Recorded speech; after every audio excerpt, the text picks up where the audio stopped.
History by genius channel में आप सबका स्वागत है। हम एक नया टॉपिक लेकर आज आए हैं, महात्मा बुद्ध का जीवन और उनकी शिक्षाएं। 6वीं शताब्दी ईसा पूर्व में भारत में एक और धर्म का उत्थान हुआ जिसने विश्व के अनेक देशों को प्रभावित किया। यह धर्म था बौद्ध धर्म और इसके संस्थापक महात्मा बुद्ध ने वैदिक धर्म के दोषों के विरुद्ध एक अहिंसात्मक आंदोलन आरंभ किया। उन्होंने अपने सरल उपदेश आम लोगों के सामने रखे, जिनसे प्रभावित होकर केवल भारत ही नहीं बल्कि विश्व के अनेक देशों में लोगों ने इसे अपनाया। संभव है कि अनुकूल राजनीतिक परिस्थितियों के दृष्टिगत यह धर्म सारे विश्व में फैल गया। महात्मा बुद्ध के जीवन के कुछ डेट्स, उनके बारे में, उनकी घटनाओं के बारे में हम यहाँ बात करते हैं। महात्मा बुद्ध का वास्तविक नाम सिद्धार्थ था। उनका जन्म 567 ईसा पूर्व में लुम्बिनी ग्राम में हुआ, जो कपिलवस्तु से लगभग 14 मील की दूरी पर स्थित था। अब महात्मा बुद्ध के जन्म से संबंधित विद्वानों में कई मतभेद भी हैं। कुछ विद्वान 630 ईसा पूर्व इनके डेट ऑफ बर्थ बताते हैं, जबकि कुछ और 577 ईसा पूर्व मानते हैं। परंतु जो ज्यादा मान्य विचार है वो 567 ईसा पूर्व का है और उसी को हम यहाँ ले रहे हैं। इनके पिता का नाम शुद्धोधन था, जो कपिलवस्तु के शासक थे। इनकी माता का नाम महामाया था और वो देवदाह के कोली वंश की राजकुमारी थी। बौद्ध परंपराओं में सिद्धार्थ के जन्म के समय अनेक चमत्कारों का उल्लेख मिलता है। जन्म के तत्काल बाद वहां पानी का एक चश्मा फूट पड़ा, जिसमें नवजात शिशु को स्नान करवाया गया। इसके बाद इस बालक ने 7 कदम चलकर 7 श्लोक पढ़े, जिसका भाव था कि ये मेरा अंतिम जन्म है, इसके बाद मैं मोक्ष प्राप्त करूंगा। अब सिद्धार्थ के जन्म के 7 दिन बाद ही महामाया जी का देहांत हो गया, इसलिए इनका पालन पोषण इनकी मौसी गौतमी को सौंपा गया, जो इनकी सौतेली माँ भी बनी थी। इसलिए इन्हें गौतम भी कहा जाने लगा। बचपन के कुछ बातों को अगर हम यहाँ पर देखें तो राजा शुद्धोधन ने सिद्धार्थ की जन्मपत्री बनवाने के लिए ऋषि असित को बुलवाया। ऋषि ने यह भविष्यवाणी की कि यह बालक बड़ा होकर एक महान व्यक्ति बनेगा तथा संसार का त्याग करके एक नए धर्म की स्थापना करेगा। यह सुनकर राजा शुद्धोधन चिंतित हो उठे। उन्होंने अपने पुत्र के लिए महल के अंदर ही सभी सांसारिक सुखों की व्यवस्था करने की योजना बनाई, ताकि सांसारिक दुखों से उनका ध्यान हटाया जा सके। इनकी शिक्षा का प्रबंध भी महल के अंदर ही किया गया। यद्यपि सिद्धार्थ ने घुड़सवारी तथा तीरंदाजी में भी निपुणता प्राप्त कर ली थी, परंतु उनका स्वभाव गंभीर ही बना रहा। सिद्धार्थ का ध्यान सांसारिक विषयों में लगाने के उद्देश्य से राजा शुद्धोधन ने इनका विवाह, जिस समय की इनकी आयु 16 वर्ष की थी, यशोधरा नाम की एक सुंदर राजकुमारी के साथ कर दिया। 29 वर्ष की आयु में इनके यहाँ एक पुत्र ने जन्म लिया, जिसका नाम राहुल रखा गया। परंतु ये बंधन भी इन्हें संसार की ओर आकर्षित नहीं कर सके। और अब इनके जीवन की एक बहुत ही बड़ी घटना घटित होती है, जिसे हम 4 महान दृश्य के नाम से जानते हैं।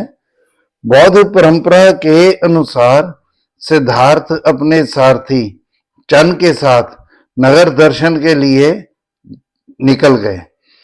इस दौरान उन्होंने भिन्न भिन्न अवसरों पर एक वृद्ध एक रोगी और एक मृतक शव को देखा। चांद ने उन्हें बताया कि यह दशा प्रत्येक मनुष्य के साथ होती है। यह जानकर सिद्धार्थ का मन विचलित हो उठा। बाद में एक सन्यासी को विश्वास और संतोष की मुद्रा में देखकर वे बहुत प्रभावित हुए। अतः 29 वर्ष की आयु में ही अपनी पत्नी तथा बच्चे को सोता छोड़कर और अपने राजपाट की सुख सुविधा का त्याग कर वह सत्य की खोज में निकल पड़े। इस घटना को महान त्याग कहा जाता है, द ग्रेट रेनन्सिएशन।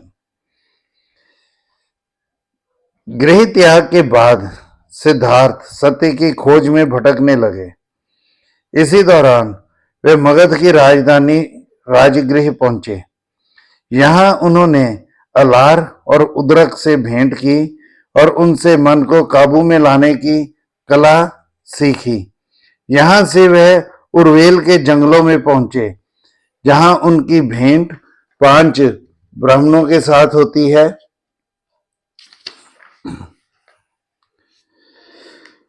इनके साथ सिद्धार्थ ने भूखे प्यासे रहते हुए बड़ी कठोर तपस्या की। इनका शरीर भी सूख कर कांटा हो गया था, परंतु उन्हें उद्देश्य की प्राप्ति नहीं हुई। उन्होंने अनुभव किया कि शरीर को कष्ट देकर ज्ञान की प्राप्ति संभव नहीं है। इसलिए उन्होंने अन्न जल ग्रहण करना शुरू किया। उनके साथी ब्राह्मणों ने उन्हें पथ भ्रष्ट हुआ मानकर उनका साथ छोड़ दिया तथा सारनाथ चले गए। सिद्धार्थ भी यहाँ से गया चले गए तथा पीपल के एक वृक्ष के नीचे ध्यान में बैठ गए। आखिरकार 7 दिन और 7 रात के निरंतर ध्यान के बाद उन्हें वैशाख पूर्णिमा के दिन ज्ञान की प्राप्ति हुई। अब वह बुद्ध भाव जिसने ज्ञान प्राप्त कर लिया हो, तो अब इन्हें बुद्ध कहा जाने लगा। इस समय इनकी आयु 35 वर्ष थी। जिस वृक्ष के नीचे इन्हें ज्ञान की प्राप्ति हुई उसे बोधि वृक्ष कहा जाने लगा।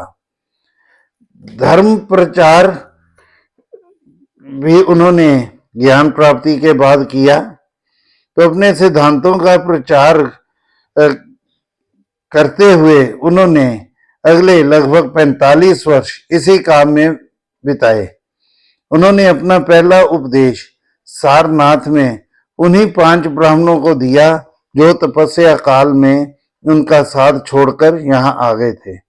इस उपदेश को धर्म चक्र परिवर्तन कहा जाता है। ये ब्राह्मण बुद्ध के विचारों से बहुत प्रभावित हुए तथा उनके शिष्य बन गए। इसके बाद बुद्ध बनारस आ गए। यहाँ 60 व्यक्ति उनके अनुयायी बने। इन सब ने विभिन्न क्षेत्रों में जाकर बुद्ध के उपदेशों का प्रचार आरंभ किया, तो बुद्ध के ये अनुयायी भिक्षु कहलाए। इसके बाद महात्मा बुद्ध भिन्न भिन्न स्थानों की यात्राएं करते हुए अपने उपदेशों का लगातार प्रचार करने लगे। मगध के राजा बिंबिसार और अजातशत्रु उनके उपदेशों से प्रभावित होकर बौद्ध मत के अनुयायी बन गए। अब यहाँ ये बात भी ध्यान देने वाली है कि बौद्ध धर्म में इन दोनों को, बिंबिसार और अजातशत्रु को, बताया जाता है कि ये बौद्ध मत के अनुयायी बने, जबकि जैन परंपराओं में इन दोनों को जैन मत के अनुयायी बताया गया है। इसके अलावा राजगृह में बड़ी संख्या में लोगों ने इनके मत को अपनाया। कौशल के शासक प्रसेनजित, उसकी पत्नी और 2 बहनें भी महात्मा बुद्ध के अनुयायी बन गए। महात्मा बुद्ध के कपिलवस्तु पहुंचने पर इनके माता पिता, पत्नी, पुत्र सहित अनेक लोग इनके अनुयायी बने। तो 80 साल की आयु में महात्मा बुद्ध पावा पहुंचे। यहाँ उन्होंने एक सुनार के घर भोजन किया, किंतु बाद में उन्हें पेचिश हो गई। फिर भी बुद्ध अपने प्रचार कार्यों में जुटे रहे और कुशीनगर पहुंच गए। यहाँ आनंद तथा अन्य भिक्षुओं को अपना अंतिम उपदेश देकर 487 ईसा पूर्व में वैशाख पूर्णिमा के ही दिन इनका देहांत हुआ। बौद्ध परंपरा में इसे महापरिनिर्वाण भाव पूर्ण मोक्ष कहा जाता है। अब महात्मा बुद्ध की शिक्षाएं, उनके सिद्धांत। अब महात्मा बुद्ध के सिद्धांत बड़े सरल थे। ये खोखले रीति रिवाजों, कर्म कांडों एवं दार्शनिक रहस्यवाद से रहित थे। इसलिए लोग इन सिद्धांतों से बहुत आकर्षित हुए। बुद्ध के सिद्धांतों को दो पक्षों में अनुभव किया जा सकता है, एक है सिद्धांतिक और दूसरे व्यवहारिक। चार महान सत्य उनके विचारों का सैद्धांतिक पक्ष है, जबकि अष्ट मार्ग इसका व्यवहारिक पहलू है। तो पहले हम बात करते हैं चार महान सच्चाइयों की, चार महान सत्यों की। तो बुद्ध की शिक्षाओं का सार चार महान सत्य थे। ये चार सिद्धांत क्या थे? दुख, दुख समुदाय, दुख निरोध व दुख निरोधी गमी मार्ग। अब दुख की बात अगर हम देखें तो बुद्ध के अनुसार मनुष्य दुखों से घिरा हुआ है। जन्म दुख है, रोग दुख है, मृत्यु दुख है, अप्रिय का मिलन दुख है, प्रिय का वियोग दुख है और किसी इच्छित वस्तु की प्राप्ति ना होना भी दुख है। तो दुख समुदाय भाव दुखों का कारण। तो वो कहते हैं कि दुखों का मूल कारण दरअसल तृष्णाएं या लालसाएं हैं। तृष्णाओं से युक्त मनुष्य कभी भी दुख से छुटकारा नहीं पा सकता। इसके बाद है दुख निरोध भाव के दुखों से छुटकारा कैसे पाया जाए। तो वो कहते हैं कि तृष्णाओं के त्याग से ही मनुष्य दुखों से छुटकारा पा सकता है। लेकिन सवाल ये पैदा होता है कि क्या तृष्णाओं का त्याग संभव है? तो बुद्ध कहते हैं अपने चौथे सच्चाई में, कहते तृष्णाओं का त्याग अष्ट मार्ग का पालन करने से ही संभव हो सकता है। तो ये चार सच्चाइयां महात्मा बुद्ध के उपदेशों का थ्योरेटिकल पार्ट है। अब इसके प्रैक्टिकल पार्ट की ओर हम आते हैं, जो अष्ट मार्ग है। बुद्ध ने अपने उपदेशों में लोगों को अष्ट मार्ग पर चलने की प्रेरणा दी। ये अष्ट मार्ग क्या है? ये दरअसल बुद्ध द्वारा दिए गए 8 सिद्धांत हैं। और ये सिद्धांत क्या क्या हैं? राइट विजन यानी कि सत्य दृष्टि, मनुष्य को उचित अनुचित, सदाचार दुराचार, पाप पुण्य में अंतर जान लेना चाहिए। सत्य दृष्टि के द्वारा ही वह चार महान सत्यों को पहचान सकता है। दूसरा है राइट रेजोल्यूशन, सत्य संकल्प। जो संकल्प कामना और हिंसा से रहित हो वही सत्य संकल्प है। तीसरा राइट स्पीच, भाव के सत्य वचन, सत्य विनम्रता और मृदु वाणी को सत्य वचन माना गया है। मनुष्य को कड़वे वचन, निंदा, चुगली आदि से बचना चाहिए। चौथा है राइट लिवलीहुड, सत्य जीविका। इसके अनुसार मनुष्य को अपनी जीविका कमाने के लिए उचित साधन अपनाने चाहिए। जीवों का व्यापार, मांस का व्यापार, शस्त्रों का व्यापार, नशीले पदार्थों का व्यापार, विष का व्यापार आदि जीविका के अनुचित साधन बताए गए हैं। फिर है राइट एफर्ट्स, सत्य प्रयत्न। इसका अर्थ है मनुष्य द्वारा अपनी इंद्रियों को काबू में लाने का प्रयास करना, मन में दोषपूर्ण विचारों को उत्पन्न ना होने देना, इनका विनाश करना, सुंदर भावनाओं को उत्पन्न करना एवं इनकी वृद्धि और रक्षा करना। फिर है राइट मेमोरी, मनुष्य को सदा अच्छी बातों को याद रखकर बुरी बातों को भूल जाना चाहिए।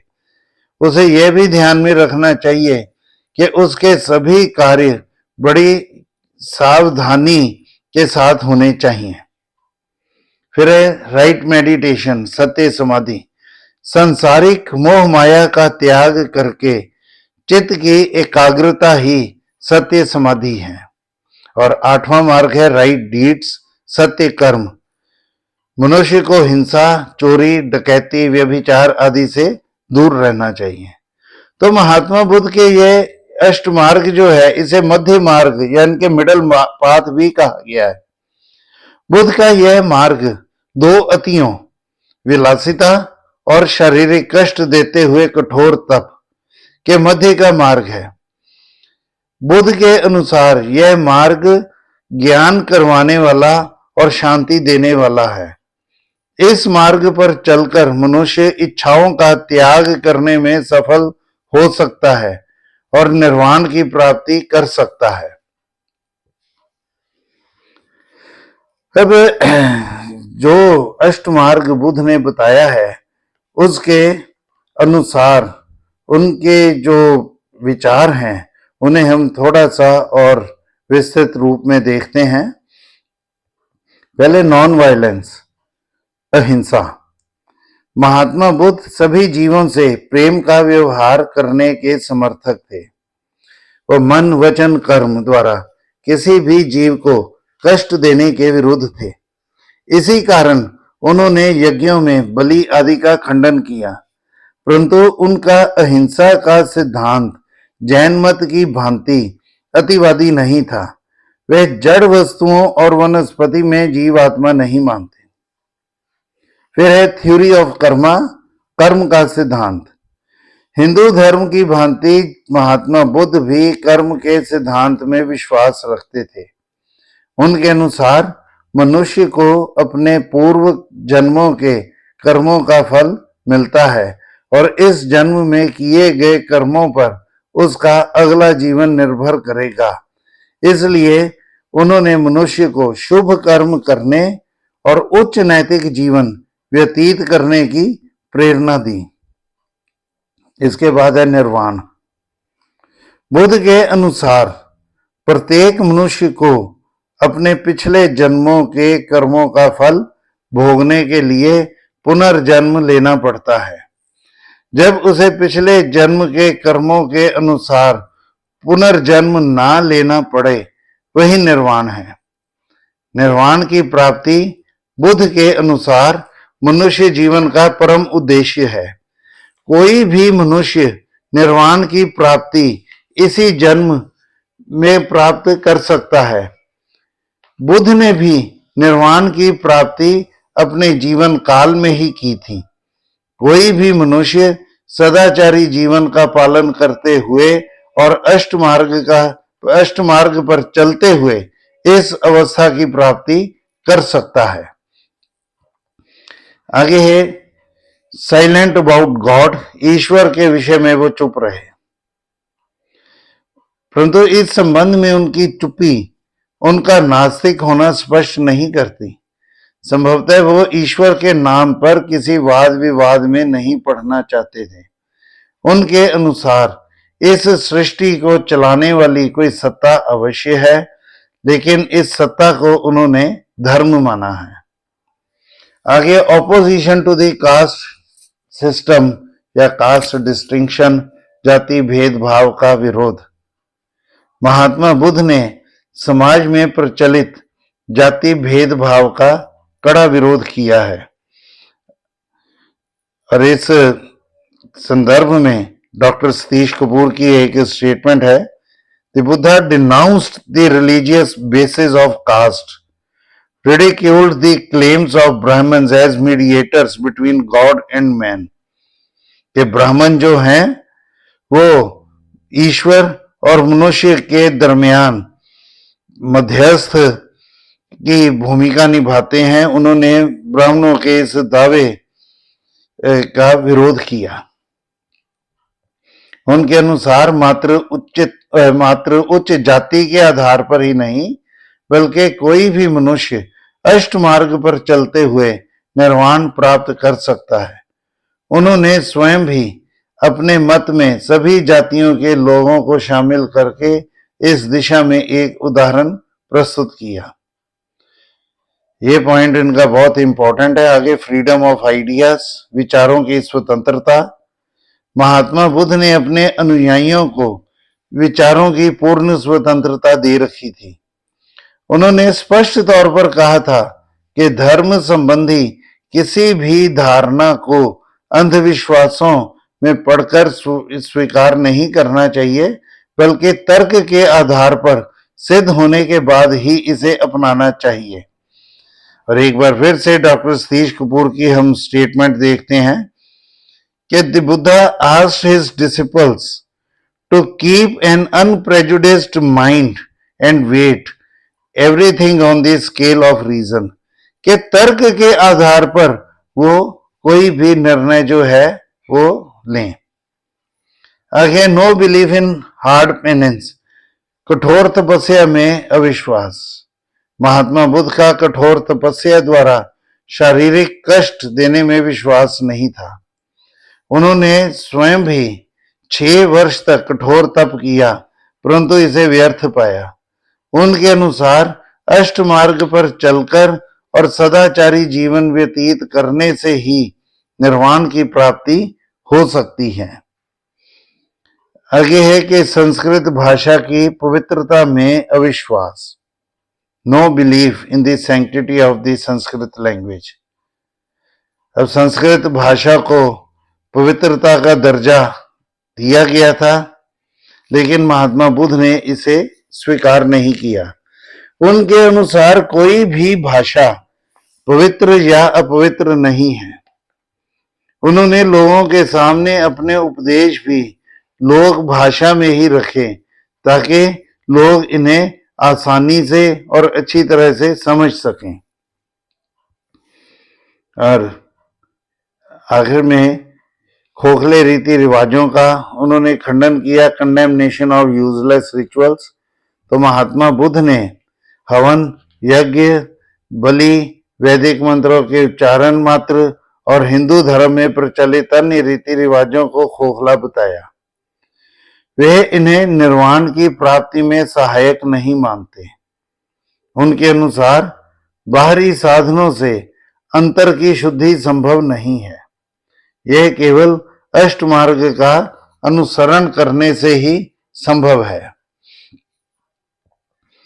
तो ये था हमारा टॉपिक। तो इस तरह से महात्मा बुद्ध ने बड़े सरल उपदेशों का प्रचार किया, जो धार्मिक जटिलताओं और दार्शनिक रहस्यवाद से रहित थे। और बुद्ध के ये उपदेश डॉक्टर वी जिनानंद लिखते हैं कि in fact the Buddha's teachings were based on love on one hand and on logic on the other, कि एक और तो वो प्यार पर, प्रेम पर आधारित थे, लेकिन साथ ही साथ तर्क पर भी इनका आधार जो है वो मानते हैं। तो आपको ये टॉपिक पसंद आया होगा तो इसे लाइक करिए।